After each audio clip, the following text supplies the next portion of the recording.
Sup, Rotten? Auto-magically seems to be a term often used in the same breath as Apple and its products. When you use your iPhone, your Apple Watch, your Mac, etc., everything just works. And you know what I say to that? That right there is some hogwash propaganda brought to you by the radical extremists from the top of the Apple wall, God. Listen, I'm a fan of Apple products just as much as the next guy, but I will not sit here and pretend that I don't beef with my AirPods a couple times a month, okay? There's nothing like paying $200 to have those things randomly gaslight you into thinking that you didn't charge them. I literally see you in there. So today, I would like to explore some of the things Apple users go through that aren't talked about nearly enough as they should. But you know what should be talked about more? Hitting that subscribe button. Who doesn't want to see more of me?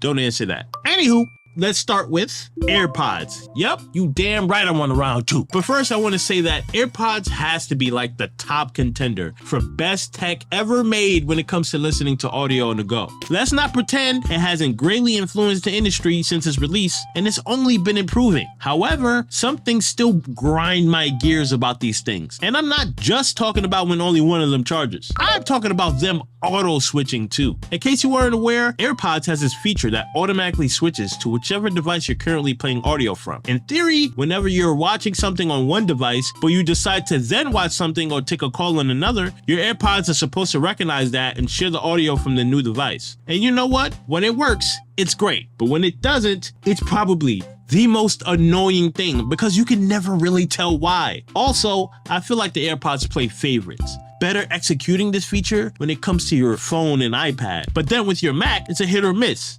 What's up with that? I don't know, but I do know A1rstsoft PDF, the sponsor of this video. A1rstsoft PDF is an AI-powered PDF editor to view, annotate, edit, convert, organize, OCR, and summarize PDFs using AI in seconds. With a clean and intuitive interface, there's nothing in your way from getting what you need to get done with ease. Not to mention that it has Mac, Windows, and web support, with iOS and Android support coming soon. So if you're interested, try it out for free and unlock a big discount on the Pro version. Click the link in the description to find out more. And thank you to A1rstsoft PDF for sponsoring this video. MacBooks and Apple Silicon are like macaroni and cheese, just the perfect duo. However, there is this very weird and pretty common issue with them, and that's Bluetooth. I don't know what it is, but Bluetooth on Apple Silicon Macs I've experienced have all been extremely inconsistent and pretty much unusable in some cases. I use a third-party mouse when browsing and video editing, the Logitech MX Master 3 to be exact, and my Mac acts like it's flat out allergic to it sometimes. So I'm forced to use a dongle or else my cursor is going to be stuck doing instant transmission like it's Dragon Ball Z. RIP Akira Toriyama. It's such a weird quirk considering the Macs from last generation had no such issue.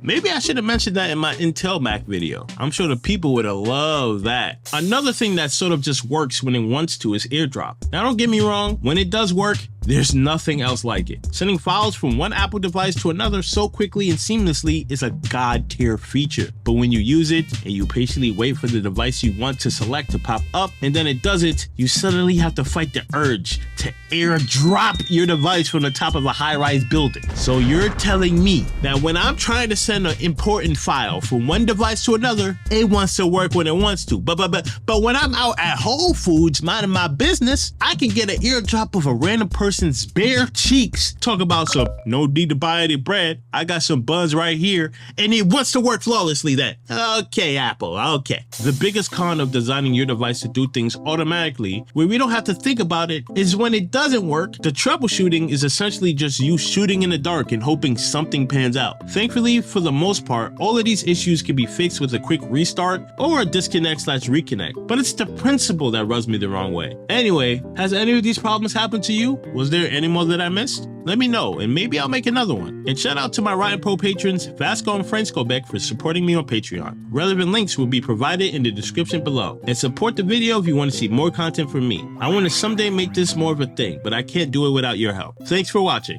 and if you want to see more of me, you know what to do. This is other AirPod issue that I get occasionally where I'm just listening to music outside and then it would just suddenly just cut off. No explanation. No explanation. Just stop working. Like AirPods, you know I'm outside, right? You have one more time to give me some trouble and I'm a swan dive right into the middle of traffic. Then we both will be working.